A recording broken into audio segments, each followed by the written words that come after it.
नमस्कार, मैं राजेंद्र कानूनगो। आप देख रहे हैं साधना न्यूज़ का खास कार्यक्रम पब्लिक एजेंडा। पब्लिक एजेंडा में हम उन मुद्दों को छूने की कोशिश छूते हैं जो आम जनता से जुड़े हुए हम महसूस करते हैं।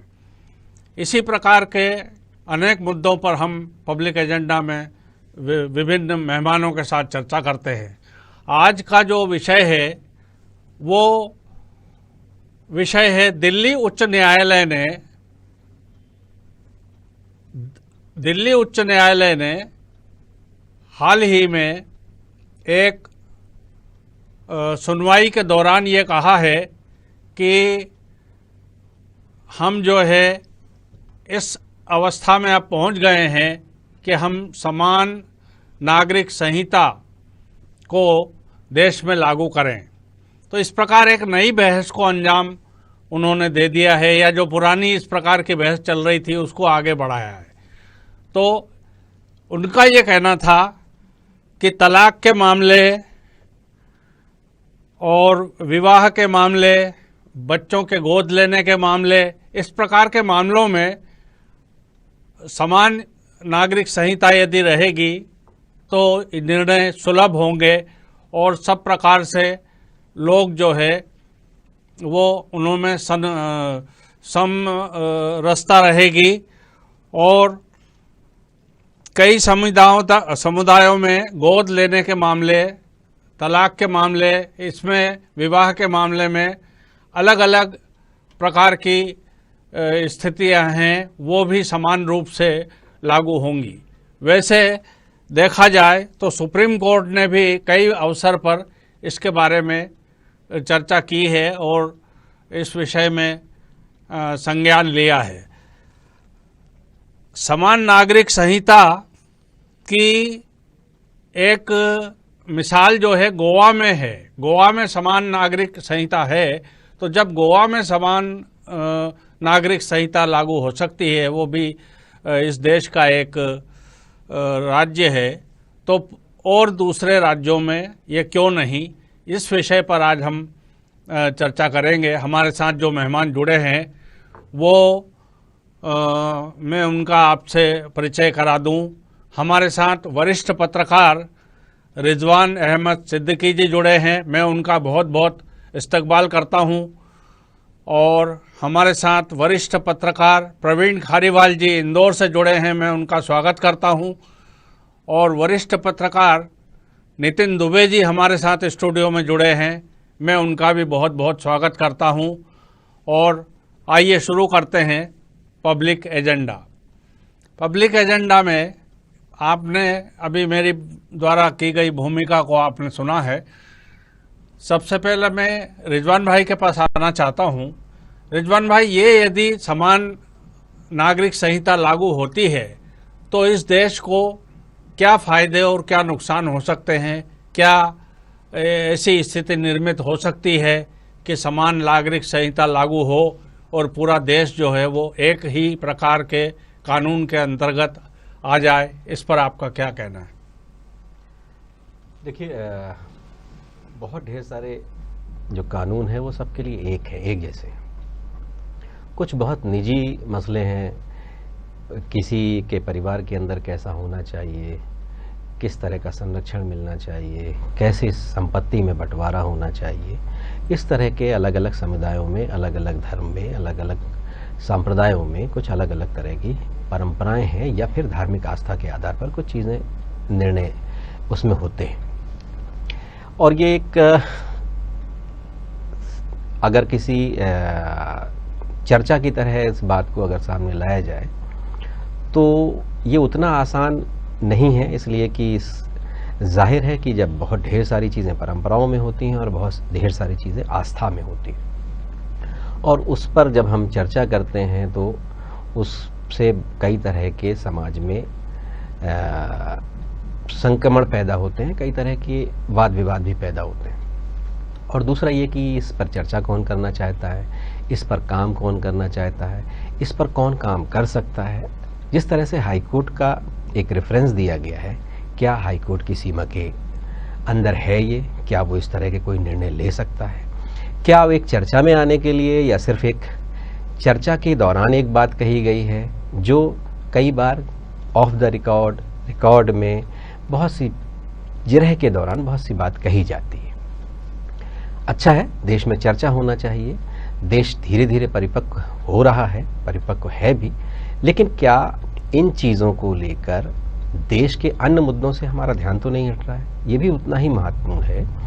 और क्या वही सारी चीज़ें लागू होनी हैं जो पीछे अन्य धर्म या समुदायों के लिए पहले से व्यवस्था है, या जो दूसरे धर्मों में भी बहुत ढेर सारी ऐसी चीज़ें हैं उसे अंगीकार किया जाएगा? हम ऐसा मानेंगे ऐसा नहीं मानेंगे के आधार पर होना है, या मान लीजिए जैसा आप विवाह का जिक्र कर रहे थे या तलाक का जिक्र कर रहे हैं या इस तरह की जो भी चीज़ें हैं, तो क्या अन्य धर्मों में धार्मिक ग्रंथों के आधार पर इन चीज़ों का, इसलिए कि मान लीजिए भारतीय समाज में सबसे अधिक जो जिसकी बहुतायत है, जो बहुसंख्यक है, क्या उसमें तलाक का कोई प्रावधान था पहले? क्या एक कानून बनाया गया, तत्कालिक लोगों ने, कानूनविदों ने एक चीज़ समझी कि इसको इस तरह से कानून बनाया जा सकता है, लेकिन किसी धर्म में तो इसकी व्यवस्था पहले से है, 1400 साल पहले से है। तो यदि 1400 साल पहले से कोई व्यवस्था बनाई गई है, उसके पीछे बहुत ढेर सारा सोच होगा, रिसर्च होगा। उस धर्म की तो आस्था ये है कि अल्लाह का बनाया हुआ कानून है। तो क्या जब समान नागरिक संहिता बनाई जाएगी तो क्या उस धार्मिक ग्रंथ में जिन चीज़ों का उल्लेख है क्या उसको उठाकर शामिल किया जाएगा, या जो देश में प्रचलित कानून है उसके आधार पर किया जाएगा? तो ऐसे बहुत ढेर सारे विषय हैं और ये बहुत आसान भी नहीं है, और इस तरह के विषयों को संविधान पीठ में ही चर्चा हो सकती है, किसी हाईकोर्ट में इसकी चर्चा संभव नहीं है। बिल्कुल इतना सरल नहीं है जितना सरल इसको समझा जा सकता है। ये बहस के लिए अच्छा मुद्दा है, लेकिन इसको यदि व्यावहारिक रूप से लागू किया जाएगा तो इसमें बहुत सारी विसंगतियां सामने आएंगी और स्थितियां कुछ भिन्न होंगी। वैसे संविधान जब बना था उसके बाद 7 दशक बीत चुके हैं, तो परिस्थितियों में, लोगों के सोच में और समाज में बहुत सारे परिवर्तन आए हैं।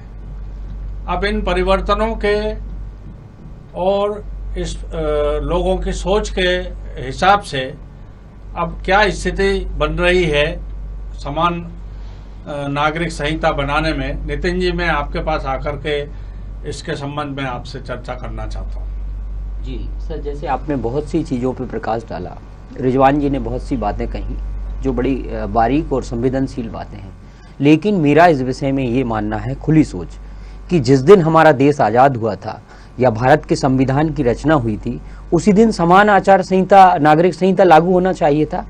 क्योंकि आपने संविधान की रचना तो कर दी है कि आप पेड़ काटेंगे तो आपको सजा होगी, लेकिन उसकी धार्मिक पुस्तक में तो लिखा है कि इस पेड़ को काटना है, तो आप इस चीज को कैसे मैच कर पाएंगे? कहीं ना कहीं सख्ती से निर्णय इस बात पर लेना पड़ेगा कि इस देश में समान नागरिक संहिता लागू हो। धर्म ग्रंथों में अनेक बातें लिखी हैं। हमारे देश में विभिन्न संप्रदाय हैं, विभिन्न जातियां हैं, विभिन्न धर्म हैं और परंपराएं हैं। अगर हम उनके हिसाब से हमारे देश को संचालित करेंगे तो बिल्ली रास्ता काट जाती है तो रास्ता बदल लेना चाहिए। कई चीजें लिखी हैं, पेड़ की पूजन करो, पहाड़ की पूजन करो। अरे भाई, बात संविधान की पूजन करो, भारत की पूजन करो, भारत की मर्यादा और गरिमा और भारत को ऊंचा ले जाने के लिए काम करो। तो हमें समान नागरिक संहिता का पालन करना पड़ेगा। आज जो समस्याओं का सामना भारत कर रहा है या भारत के लोग कर रहे हैं, भारत की गरीब और सामान्य वर्ग की जो जनता है, जिसे अपने व्यापार की चिंता होनी चाहिए, जिसे अपने परिवार की चिंता होनी चाहिए, जिसे अपने देश की चिंता होनी चाहिए, वो चिंता आज काहे की हो रही है कि मेरी बिया बुरके में है कि नहीं है, मैं तलाक लूंगा, या जो दूसरे धर्म में, हिंदू धर्म में, कि मैं मंदिर वहां बनाऊंगा तो मैं ऐसा करूंगा, मैं तिलक लगाऊंगा तो मैं तो तिलक लगा के ही दफ्तर जाऊंगा, मैं तो नमाज पढ़ते टाइम में तो ऑफिस नहीं रहूंगा, बाहर जाऊंगा। तो ये जब आप अपनी परंपराओं में भारत को लेकर चलेंगे, देश को, तो देश का कभी हित नहीं होगा। ये आपकी घरेलू बातें हैं। धर्म एक निजी चीज होती है और निजी चीज को, निजी काम को घर में ही किया जाता है, उसका बाहरी जिंदगी से कोई मतलब नहीं। तो मेरे कहने का मतलब जो है कि आज जो विवाद हो रहा है, 3 तलाक के ऊपर विवाद हुआ, या जो क्या बोलते हैं उसको, बुर्का जो प्रथा है उसको हटाने के लिए ये राजनीति क्यों हो रही है? ये राजनीति इसीलिए तो हो रही है कि इतने साल तक उस पवित्र जो समान नागरिक संहिता है उसे मैं पवित्र मानूंगा, अगर वो लागू हो जाती इस देश में तो आज हमारा भारत, हम कहते जरूर हैं कि अमेरिका जो है दुनिया की महाशक्ति है आर्थिक रूप से भी और भी कई संसाधनों से, आज भारत होती, आज सोने की चिड़िया तो कौवा बन गया है और जो कौवे थे वो सोने की चिड़िया बन गए। इसके पीछे कारण यही है, अगर समान नागरिक संहिता लागू होती तो देश का हर नागरिक उस संविधान के हिसाब से चलता, उसकी धाराओं के हिसाब से चलता और देश में समर्पण की भावना ज्यादा लोगों में होती। अब हो क्या रहा है, आज हम बात करते हैं तो वो मामला विवादित हो जाता है कि एक संप्रदाय उसको लागू नहीं करने देता, उसके पीछे कोई कारण नहीं है। समान नागरिक संहिता में ऐसी कोई बात नहीं है जिससे किसी धर्म के ऊपर आघात हो या किसी की संस्कृति परंपरा टूटे। सीधी सीधी बात है कि हम हिंदू हों, मुस्लिम हों, सिख ईसाई हों, हमें भारत के संविधान का पालन करना है जो उसमें वर्णित है। क्योंकि अगर आपकी रामायण, महाभारत, कुरान शरीफ अगर धार्मिक ग्रंथ है तो भारत का संविधान भी हमारे राष्ट्र का ग्रंथ है, उसका सम्मान भी उतना ही है जितना रामायण का सम्मान है। अगर आप संविधान का सम्मान नहीं करते हैं और रामायण का सम्मान करते हैं या कुरान शरीफ का करते हैं या किसी भी धर्म ग्रंथ का, तो फिर आप ठीक आदमी नहीं है। आपके मन में वैमनस्यता है और ईश्वर के प्रति आपकी सच्ची श्रद्धा भी नहीं है, क्योंकि सच्ची श्रद्धा तो समानता देती है, निर्गुणता देती है। तो मेरा ये कहने का आशय है कि अभी तक ये हो जाना चाहिए था और अब सरकार को और भी लेट नहीं होना चाहिए, क्योंकि आपके ऊपर बहुत इल्जाम लग चुके हैं कि आपने मुस्लिम वर्ग को पीड़ित किया है, उसके लिए देश में ऐसे ऐसे कानून लाए हैं जो हिटलर शाही टाइप के हैं। आपने अपने शासनकाल में जो सदियों से मंदिर का सैकड़ों साल पुराना विवाद था उसे भी हल कर लिया। मुस्लिमों के ऊपर भी आपने पहरा बिठा दिया है कि आपको जो है बिल्कुल पति की बात भी नहीं सुनना है ना, और इस तरह से ये काम करना, मतलब एक बरगलाना एक समाज को या समुदाय को, ये नहीं होके भारत के हित में काम होना चाहिए। और मैं तो सर इसका समर्थन करता हूं कि समान नागरिक आचार संहिता इस देश की सबसे बड़ी आवश्यकता है। खारीवाल जी, मैं आपके पास आना चाह रहा हूं। हेलो, आवाज आ रही मेरी? हेलो खारीवाल जी, हेलो।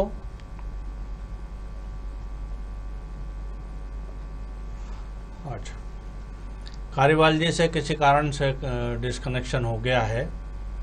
रिजवान जी, अभी नितिन जी ने बहुत सारी बातें कही कि संविधान जो है वो एक पवित्र ग्रंथ है, इसके हिसाब से हमको चलना है।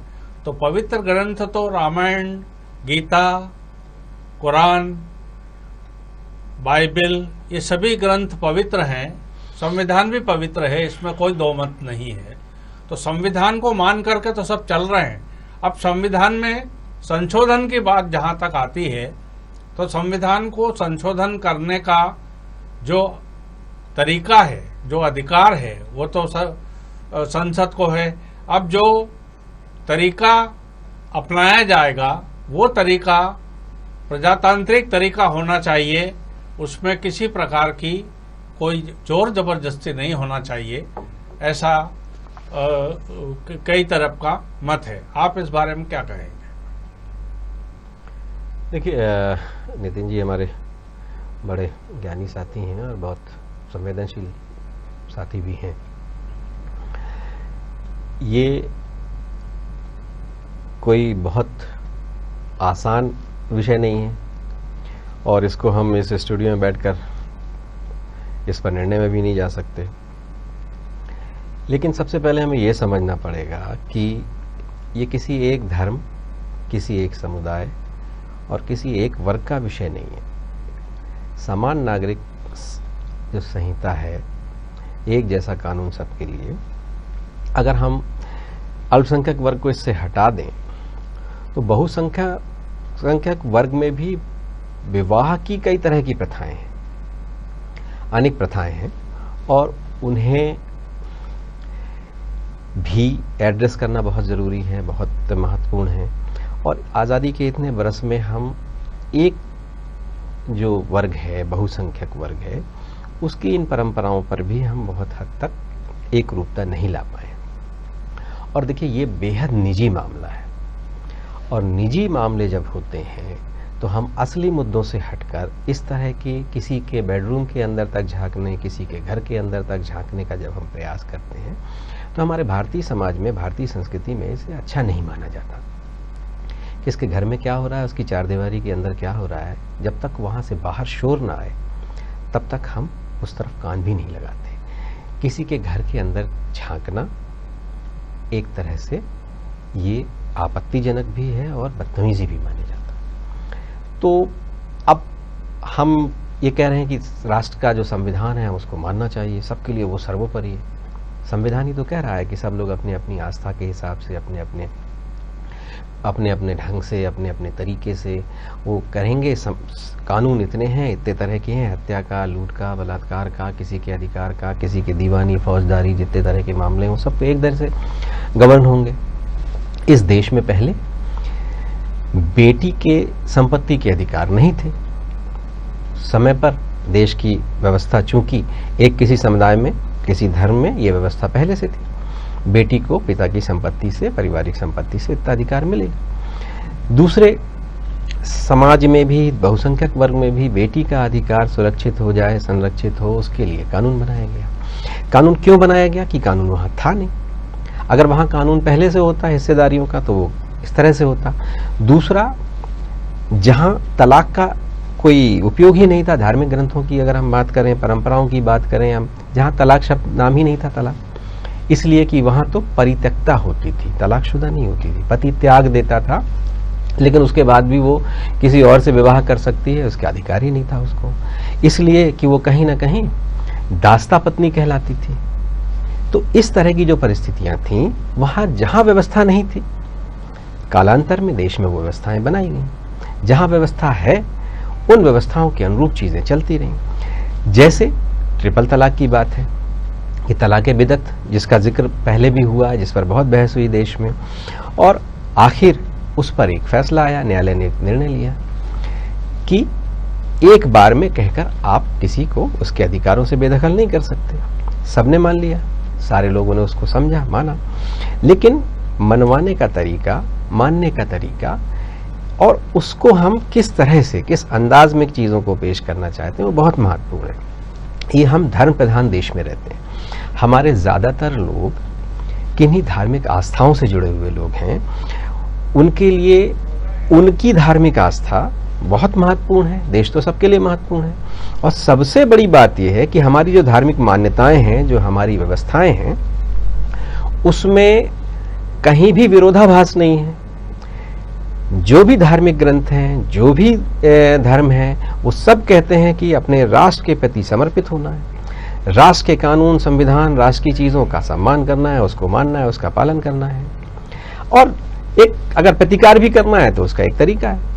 तो ये जब यहाँ धर्म और संविधान में कोई टकराव है ही नहीं, धर्म अपनी अलग व्यवस्था है, संविधान एक ऐसी चीज है जिससे पूरा देश बंधा हुआ है, धर्म भी एक ऐसी व्यवस्था है जो एक दूसरे से भाईचारा पैदा करता है, मोक्ष का कारण भी है धर्म, मोक्ष प्राप्त करने के लिए और दुनिया में बेहतर ढंग से जीने के लिए धर्म है। इनमें आपस में कोई विरोधाभास नहीं है। इसलिए इस तरह की चर्चाओं के पहले हमें परिपक्व होना पड़ेगा, गंभीर होना पड़ेगा, हमें शगुफे छोड़कर काम नहीं किया जा सकता। और क्या ये ज़रूरी मुद्दे हैं? सबसे ज़रूरी मुद्दा है रोजगार, सबसे ज़रूरी मुद्दा है चिकित्सा, सबसे ज़रूरी मुद्दा है शिक्षा, और सबसे ज़रूरी मुद्दा है हमारा भाईचारा और एकता। और एकता को और पूरी दुनिया में हमारे बारे में संदेश जाना चाहिए। बहुत अच्छा संदेश नहीं जा रहा दुनिया में हमारे बारे में। मीडिया की क्या स्थिति है, लोकतंत्र की क्या स्थिति है, इसको लेकर दुनिया भर के अंतर्राष्ट्रीय स्तर के जो मीडिया समूह में, हो सकता है कारपोरेट जगत का भी अपना कोई खेल हो, लेकिन मीडिया में पूरी दुनिया में हमारे बारे में जिस तरह की चर्चाएं हैं, तो हमें ऐसी चीज़ों पर बहुत गंभीर, बहुत चिंतन, बहुत मनन के साथ चीज़ों को बढ़ना चाहिए। उन विषयों को, बहुत सी समस्याएं इस देश में, सारी समस्याएं हम एक दिन में हल नहीं कर सकते, सारी समस्याओं को एक दिन में एड्रेस नहीं कर सकते। प्राथमिकता बनानी चाहिए, और प्राथमिकता शिक्षा, चिकित्सा, स्वास्थ्य और हमारा रोजगार है, ना कि इस तरह की चीजें जिससे केवल भरमाया जा सकता है। एक भ्रम में आते हैं। इस देश बहुत प्यार से, बहुत शांति से पूरी बरसों से चल रहा, पूरी दुनिया में हमारी धाक है इसी वजह से। तो हमने कोरोना संक्रमण काल में देख लिया स्वास्थ्य की क्या स्थिति है, हमने शिक्षा हमारी किस स्थिति में है। हमारी दुनिया भर में हमारा एक भी संस्थान ऐसा नहीं है जो दुनिया में जिसकी उतनी साख हो जो अंतर्राष्ट्रीय स्तर पर एक रैंकिंग है। तो ये जो रोजगार, हम उस स्थिति में खड़े हैं कि दुनिया देश में रोजगार की हम उस न्यूनतम स्थिति में खड़े हैं, बहुत लोग बेरोजगार हो गए। अभी ये समय नहीं है इस तरह की चीज़ों पर बहुत बहस करने का। अभी तो चर्चा का विषय ये बुनियादी चीज़ें होनी चाहिए, और बहुत अंदर तक दखल देने से केवल अविश्वास बढ़ता है, और कौन इसकी पहल कर रहा है ये भी उतना ही महत्वपूर्ण है। बिल्कुल, इस समय देश में शिक्षा, स्वास्थ्य, रोजगार ये बड़ी समस्याएं हैं।